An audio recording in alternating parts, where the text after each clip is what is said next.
Imaginen esto, por favor. En medio de la noche de una potencia tecnológica a la 1 de la madrugada, toda la nación se despierta de repente con la noticia de que los índices de audiencia de televisión se han disparado. Esta cifra llegó a superar incluso las celebraciones de la victoria en la Copa Mundial y los conmovedores discursos de despedida de la canciller Merkel. La causa de esta locura no fue una crisis internacional ni un taquillazo de Hollywood, sino un cortometraje rural español de 8 minutos emitido accidentalmente. ¿Cómo es posible que La vida de campo gallega, un documental sobre la vida cotidiana de una granja de la provincia de Lugo, hiciera que toda la población alemana sufriera un colapso emocional colectivo? Hoy seguiremos esta tormenta inesperada, para llegar al fondo del asunto. El 3 de octubre de 2023 es una fecha profundamente grabada en el corazón de los alemanes. Hace 34 años, en el mismo día, el muro de Berlín se derrumbó con el estruendo de los vítores populares y Alemania, dividida durante más de 40 años, se reunificó por fin. La misma noche, 34 años después, la tranquilidad de la medianoche se vio interrumpida bruscamente por la estridente alarma de la pantalla de monitorización de audiencias de la televisión pública alemana, la BZT. Esto no era un aviso de avería de la máquina, sino una notificación de emergencia de que las cifras de audiencia en tiempo real habían superado un máximo histórico. Para la gente de la televisión, la 1 de la madrugada es universalmente conocida como la hora valle de la audiencia. A esa hora la audiencia o se ha acostado ya, o ha sido ahuyentada por reposiciones de programas nocturnos. La BZT siempre había mantenido una cuota de pantalla estable del 0,3% en esta franja horaria, lo que representaba un horario basura con tarifas publicitarias tan baratas que casi se regalaban.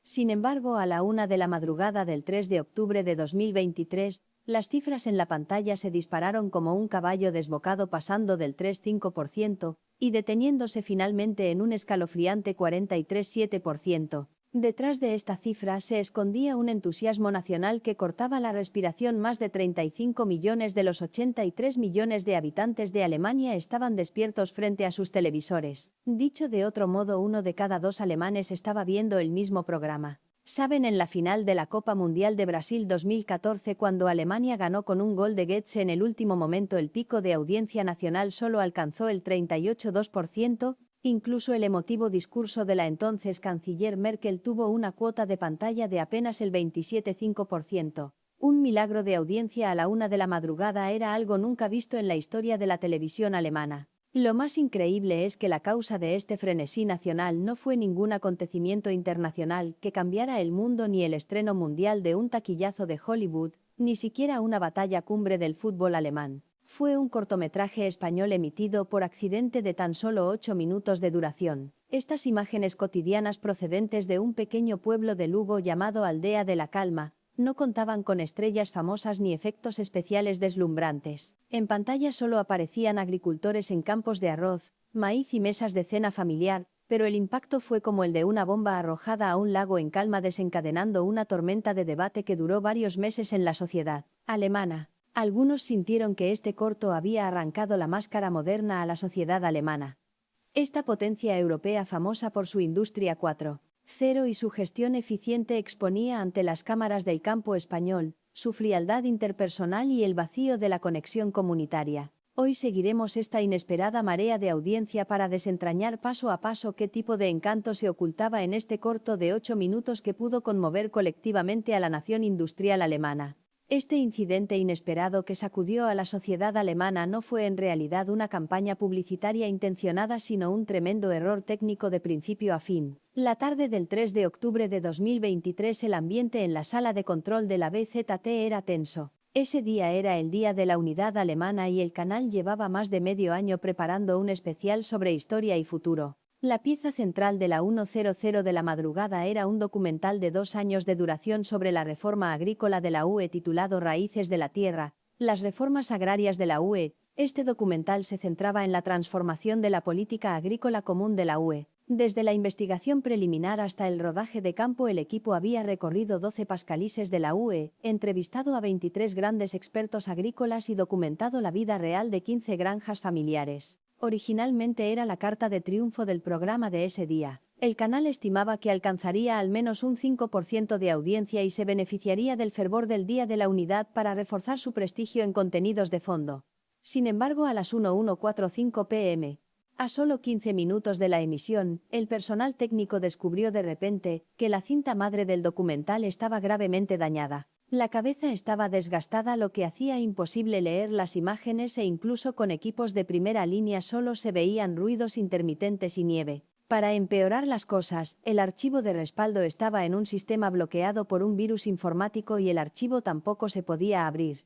El aire en la sala de control se congeló. Todos miraban el temporizador con el sudor frío corriéndoles por las palmas de las manos. R. Schmidt, director técnico de la BZT, recordó más tarde en una reunión interna de revisión que este incidente fue una gran crisis para el canal. Según las leyes de medios alemanas, no solo nos habrían multado con al menos 500.000 euros, sino que también habríamos perdido la confianza de la audiencia, especialmente al cometer un error en un día tan importante como el Día de la Unidad, lo que habría sido un golpe devastador para la reputación del canal. Catarina Ríos, de 42 años, la gerente de turno, esa noche se convirtió en el ojo de la tormenta. En sus 18 años de carrera se había enfrentado a todo: cortes de señal por tifones, cancelaciones de invitados de última hora, pantallas negras de equipos durante emisiones en directo, pero nunca se había enfrentado a la desesperación de no tener nada que emitir. Su primer pensamiento fue buscar en la biblioteca de contenidos de emergencia. Esta biblioteca almacenaba cientos de cortos de reserva recopilados de colaboraciones anteriores con diversos grupos culturales y equipos de producción. Abarcaban temas como la naturaleza, la cultura, la ciencia, la tecnología y la vida rural.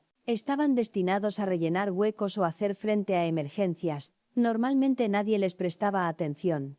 La lista de archivos en la pantalla de la computadora de Catarina se desplazaba a razón de 2 líneas por segundo. El tiempo apremiaba. No había tiempo para abrir la vista previa de cada uno.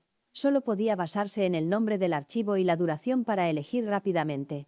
La duración tenía que estar entre 8 y 10 minutos. Si era demasiado largo, desplazaría el programa programado para después. Si era demasiado corto, tendrían que repetirlo varias veces, y la audiencia lo notaría fácilmente. Su dedo hacía clic frenéticamente en el ratón, sus ojos fijos en la información del archivo en la pantalla. Cuando apareció el título Comunidad Rural de Lugo, España, no lo pensó 2 veces antes de seleccionarlo. La duración, 8 minutos, era perfecta. El tema, la vida rural asiática, europea, parecía súper seguro y no tocaría ningún cable político. Era la elección de emergencia más segura. Esta decisión, tomada con tanta prisa, encendió la mecha de todo el incidente. A la 1:00 a.m. en punto, la pantalla de la BZT pasó al cortometraje español. Las imágenes iniciales eran tan poco espectaculares como Catarina había previsto: la luz del atardecer cayendo sobre los campos de arroz, maíz de Lugo, una ligera niebla envolviendo las verdes olas del cultivo, un granjero con un trequido con un comparizo, sombrero de paja, inclinado y ocupado en el campo. El fondo era el canto de los pájaros y el gorgoteo del agua de riego. En ese momento la cuota de pantalla era solo del 0,5%, no muy diferente del horario basura habitual. El personal de la sala de control suspiró aliviado pensando que la crisis había pasado. Pero el giro se produjo repentinamente 3 minutos después. La cámara se elevó desde el campo hacia el cielo y un enjambre de drones irrumpió de repente en la imagen. Como un enjambre de abejas barrieron sincronizadamente el campo, sus alas brillando con un resplandor metálico bajo el sol. En un puesto de control, un joven agricultor de unos 20 años miraba fijamente una tableta. La pantalla mostraba claramente mapas de calor del cultivo e información del suelo. Con un ligero toque de su dedo, el equipo de drones cambió inmediatamente de ruta, apuntando con precisión a las zonas donde las plantas estaban más débiles para pulverizar el fertilizante. En menos de 1 minuto de emisión de esta imagen, pulverización precisa de fertilizante en zonas débiles, la pantalla de monitorización de audiencia de la sala de control de la BZT comenzó a temblar salvajemente. El técnico no pudo evitar gritar: «Las cifras se están disparando. Ya superamos el 2%. En solo 5 minutos la cuota de pantalla superó el 5%. 10 minutos después se disparó hasta el 10%. Esta cifra significaba que más de 8 millones de alemanes estaban viendo este cortometraje. ¿Por qué fue tan impactante esta escena? La clave es que Alemania es una potencia en tecnología agrícola y es súper sensible a este tipo de tecnología. El grupo Bayer acababa de lanzar su último dron agrícola promocionándolo como el sistema de pulverización más preciso del mundo, vendido a 120.000 euros la unidad y que acababa de debutar en la Exposición Agrícola de Múnich, generando un debate acalorado en la industria. Después de la emisión del corto, El equipo capturó las imágenes durante la noche y utilizó software profesional para analizar la ruta de vuelo del dron y el área de pulverización. La conclusión dejó estupefactos a los ejecutivos de Bayer. El modo de colaboración en enjambre de drones utilizado por el agricultor lucense y la planificación de rutas tenían un margen de error de menos de 3 centímetros y una tasa de utilización de pesticidas, fertilizantes del 92%. Mientras que el nuevo producto de Bayer tenía un margen de error de 5 centímetros y una tasa de utilización de solo el 77%. El equipo español superaba al alemán en datos clave. Lo que más sorprendió al círculo agrícola alemán fue que el dron del corto no era un equipo de alta tecnología y alto precio, sino un modelo civil desarrollado por una empresa local española con un precio de tan solo 40.000 euros la unidad, menos de un tercio del precio de Bayer. Hemos dedicado 3 años de esfuerzo, gastado cientos de millones de euros en investigación y desarrollo, empleado a un equipo de más de 50 ingenieros y el resultado es que en un corto rural de España vemos algo mejor y más barato. Esto es una humillación para la industria. Las palabras del jefe de la división agrícola de Bayer en una reunión interna fueron filtradas al Handelsblatt, diario comercial alemán, desatando inmediatamente un acalorado debate en el círculo agrícola y atrayendo aún más la atención del público hacia el cortometraje. El aumento de las cifras de audiencia superó por completo las expectativas de todos. A la 110A.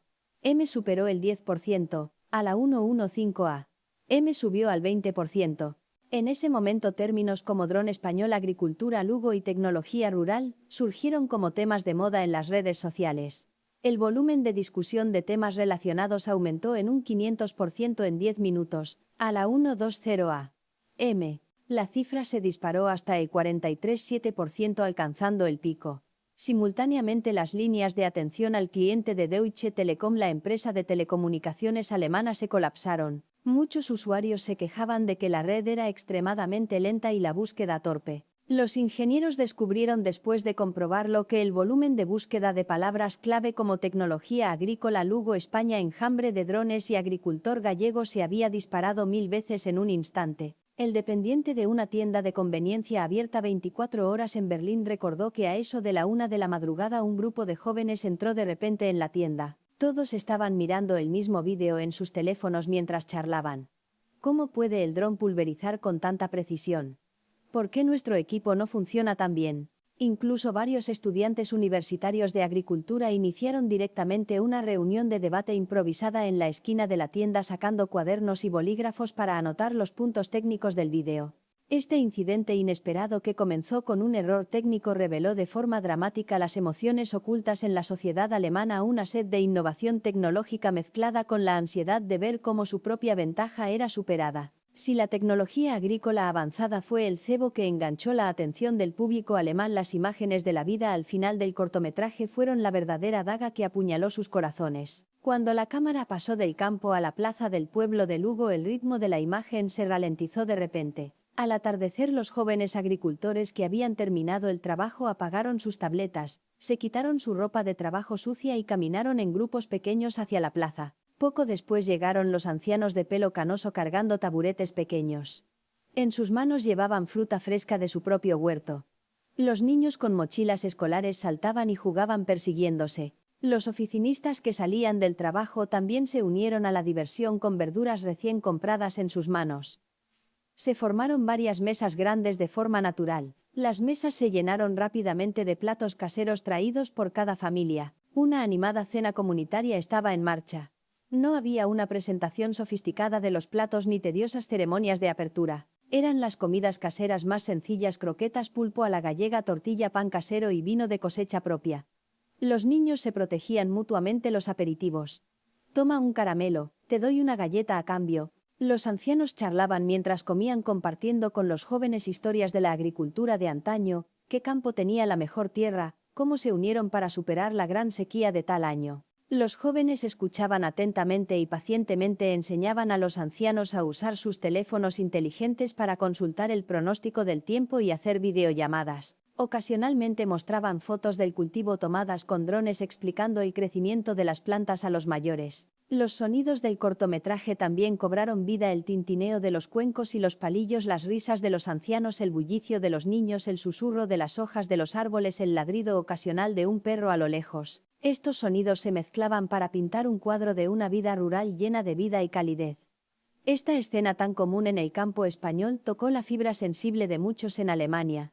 Hans, un residente de Berlín, dijo con los ojos enrojecidos durante una entrevista con el Berliner Morgenpost: «Mi padre tiene 82 años. Vio el corto y rompió a llorar en el acto. Él es de la antigua Alemania del Este y de joven vivía en una granja colectiva. En aquella época los vecinos eran muy cercanos. El que cocinaba algo bueno lo compartía con el vecino. En invierno se ayudaban mutuamente a pasar el frío. Pero después de la reunificación todos corrieron a ganar dinero. Algunos se fueron a las grandes ciudades, otros se mudaron a barrios nuevos y el contacto con los vecinos se fue perdiendo. Ahora mi padre no sabe ni quién vive en el apartamento de enfrente. Una vez tuvo fiebre alta y nadie se dio cuenta hasta que el de la basura lo descubrió. Sentir esa soledad me duele incluso a mí viéndolo desde fuera».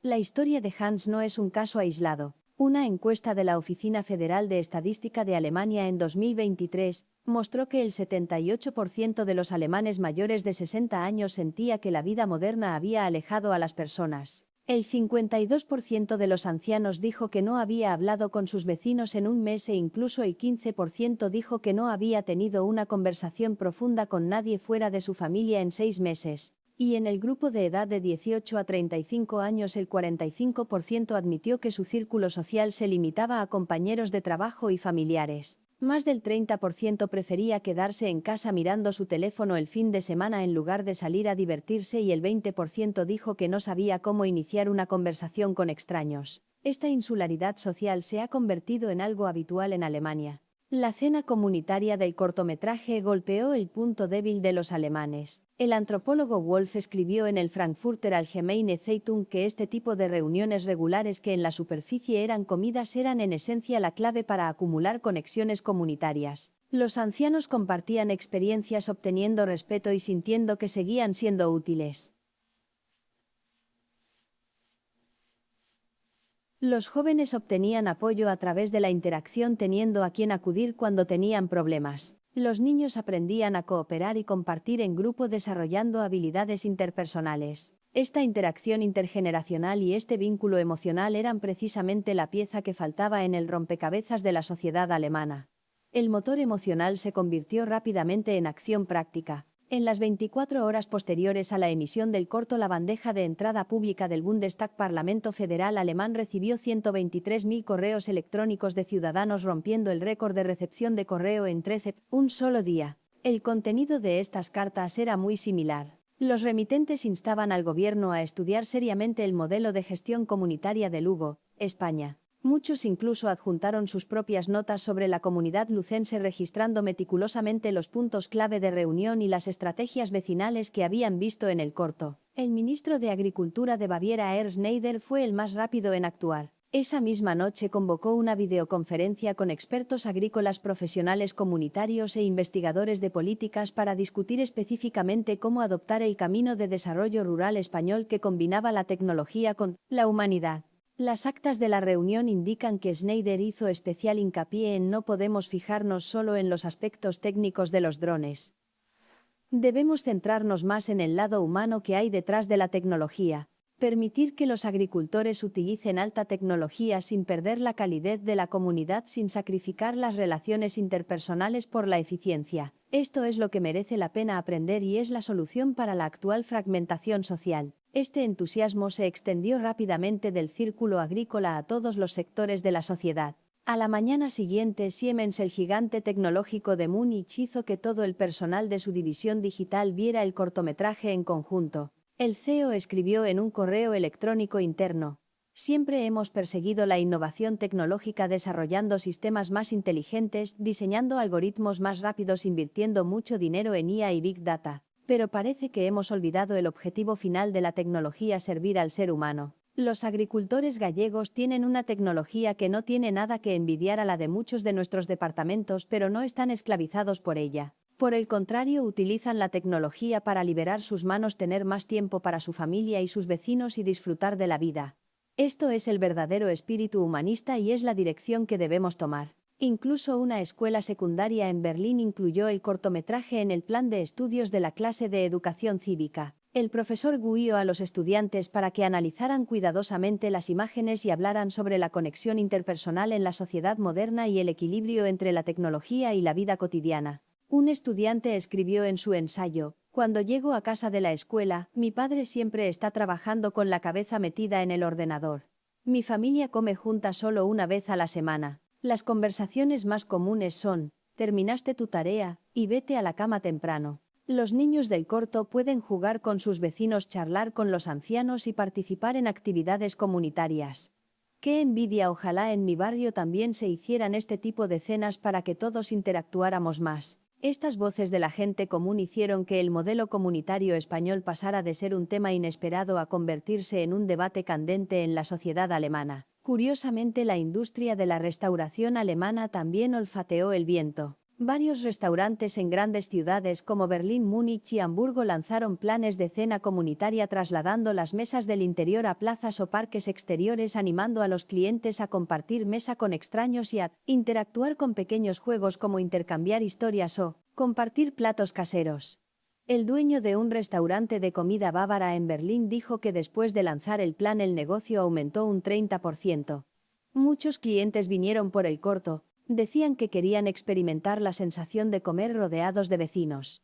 Una vez dos ancianos que no se conocían empezaron a hablar de sus lugares de origen y se hicieron amigos. Ahora vienen a comer juntos todas las semanas. Este fenómeno fue llamado por los medios alemanes el efecto Lugo y se convirtió en la tendencia social más popular de la época. Incluso algunos periódicos abrieron columnas especiales para seguir las diversas transformaciones provocadas por el efecto Lugo. Catarina Ríos, la gerente de turno de la BZT, se convirtió en una favorita de los medios después de la emisión del corto. Docenas de medios la buscaban a diario para desenterrar los entresijos de cómo había elegido el corto y muchos ciudadanos le escribieron para agradecerle haber traído un contenido tan conmovedor. Frente a tantas invitaciones a entrevistas, a Catarina se le encendió una bombilla. Le propuso al canal: ya que la audiencia ama tanto este corto español, ¿por qué no contactamos con el equipo de producción para importar el documental completo y satisfacer el apetito de todos? La propuesta fue aprobada rápidamente. La BZT formó rápidamente un grupo de proyecto, contactó a la productora española a través de varios canales y cerró los derechos en 3 días, decidiendo emitir la segunda parte una semana después. Si el primer episodio, con su mezcla de tecnología y humanidad, despertó la curiosidad de los alemanes, las escenas de rescate ante desastres del segundo episodio conmocionaron a toda Alemania.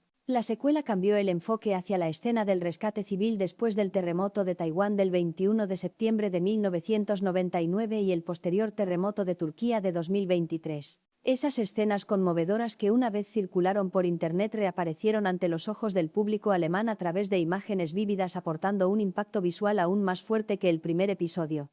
A la 147 a.m. del 21 de septiembre de 1999, un fuerte terremoto de magnitud 7,3 sacudió Taiwán.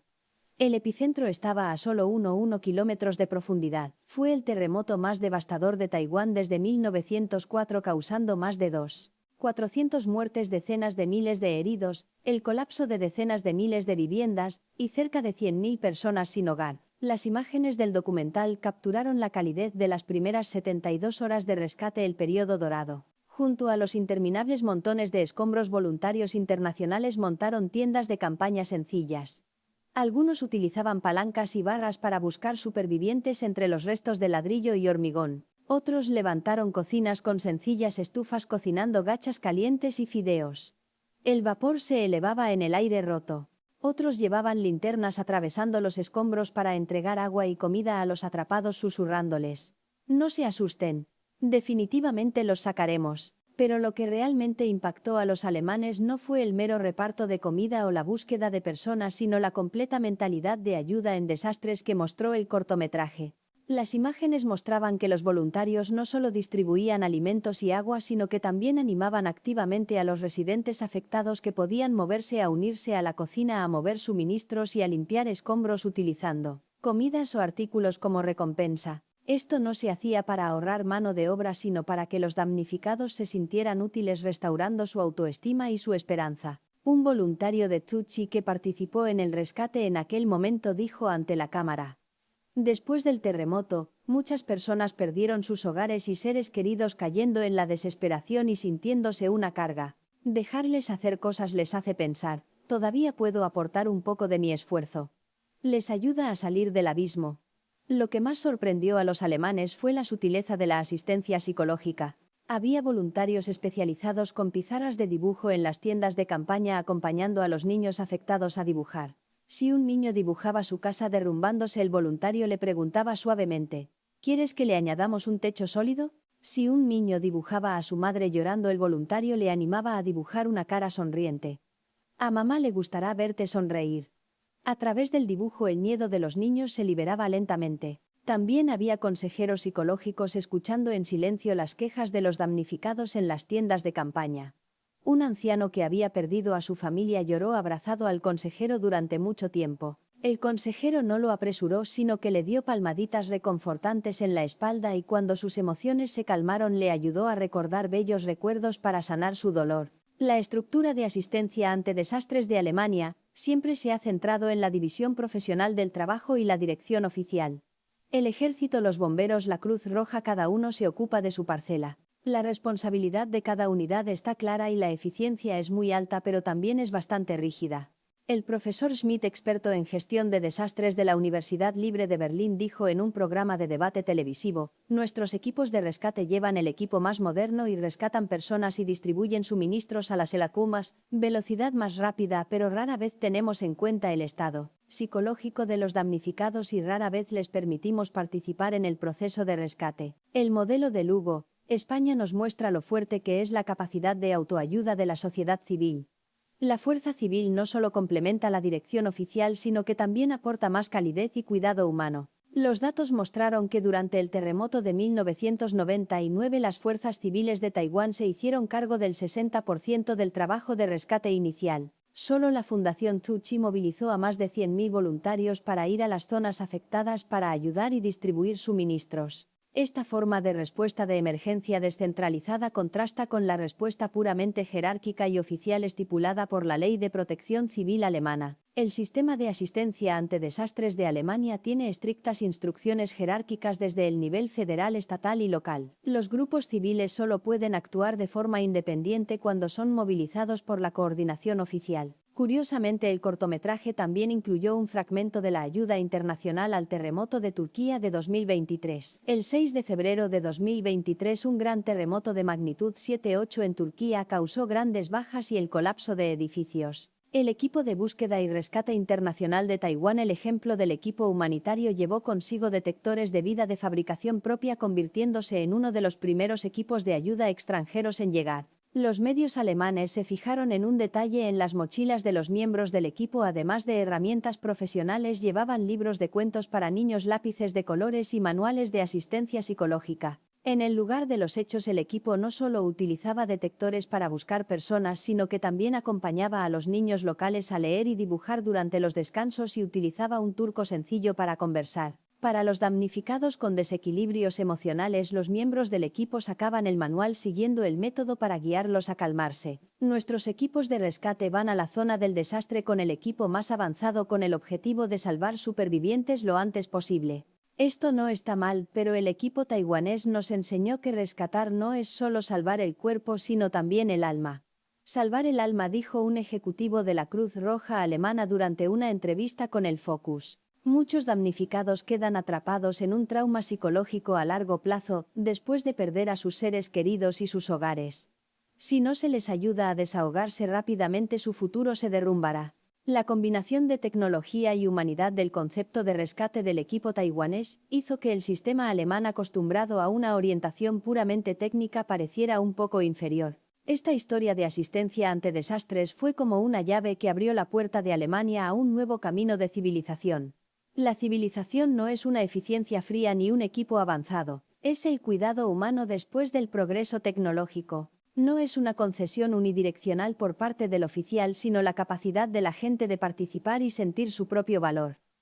No es la alienación interpersonal, sino la conexión cálida de echar una mano unos a otros. Esta reflexión hizo que el efecto Lugo pasara de ser un tema accidental de tecnología y sociedad a sublimarse en el nivel del reconocimiento de la civilización. De hecho, la razón por la que este cortometraje español pudo causar un revuelo tan grande en Alemania es que tocó el dolor colectivo alemán. Como locomotora económica de Europa, Alemania siempre ha estado a la cabeza en la industria 4, la fabricación de alta gama y la industria automotriz. En 2022 su PIB alcanzó los 407 billones de dólares con una renta per cápita de $48.000, lo que lo convierte en uno de los países más ricos del mundo. Pero detrás de las impresionantes cifras económicas se esconden graves problemas como el envejecimiento de la población, la insularidad social y el estancamiento de la innovación tecnológica. Estos problemas se ciernen como una nube haciendo que los alemanes se sientan perdidos en la modernización. Hablemos del envejecimiento de la población. Según la Oficina de Estadística Alemana, en 2024 la proporción de personas mayores de 65 años ya ha alcanzado el 22%, lo que lo convierte en uno de los países con mayor envejecimiento de la UE.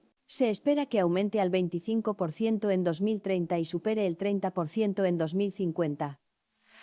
El impacto directo del envejecimiento es la escasez de mano de obra. En 2023 Alemania tenía más de 1,5 millones de puestos de trabajo vacantes, con escasez grave en los círculos de la fabricación, la medicina y la agricultura. Para aliviar la escasez de personal, el gobierno ha relajado los umbrales de inmigración, pero los problemas de adaptación de los inmigrantes han provocado nuevas fricciones como las diferencias culturales y los salarios de mano de obra barata. Lo que es más problemático es que el envejecimiento también está colapsando el sistema de bienestar social. El sistema de pensiones alemán se basa en el principio de reparto. Los que trabajan pagan directamente las pensiones de los jubilados. Con más ancianos y menos trabajadores, la brecha se hace cada vez más grande.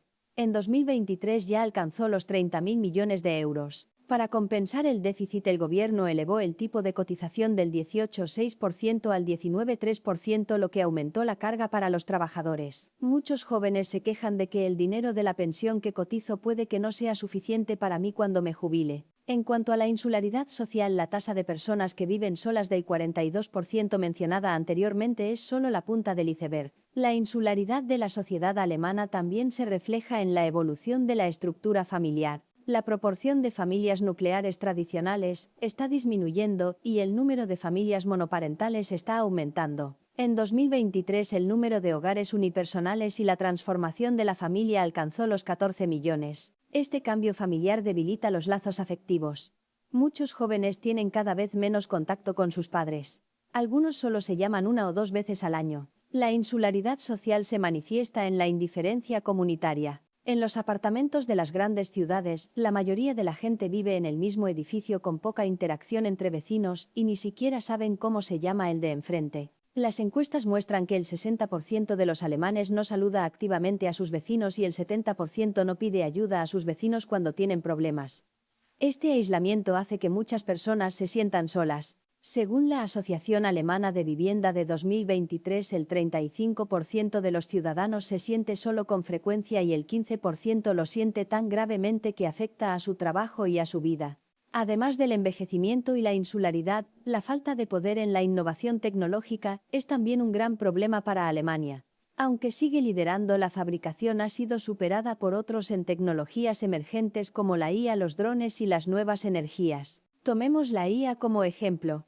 En 2023 las solicitudes globales de patentes de IA se clasificaron en EU, China y Japón en los 3 primeros puestos, con Alemania en el sexto, solo una quinta parte de las de EU. En el campo de los drones, aparte del modelo agrícola de Bayer superado por el español, los drones de consumo e industriales también carecen de competitividad. Detrás del estancamiento de la innovación de productos está el problema de la asignación del presupuesto de I+D. Gran parte del dinero de I+D de Alemania se concentra en la fabricación tradicional como la automoción y la maquinaria, mientras que la inversión en nuevas tecnologías es relativamente pequeña. En 2023 la I+D de la industria automotriz representó el 35% del total, mientras que la IA solo el 5%. Esta estructura debilita la competitividad en nuevos campos, lo que dificulta seguir el ritmo mundial.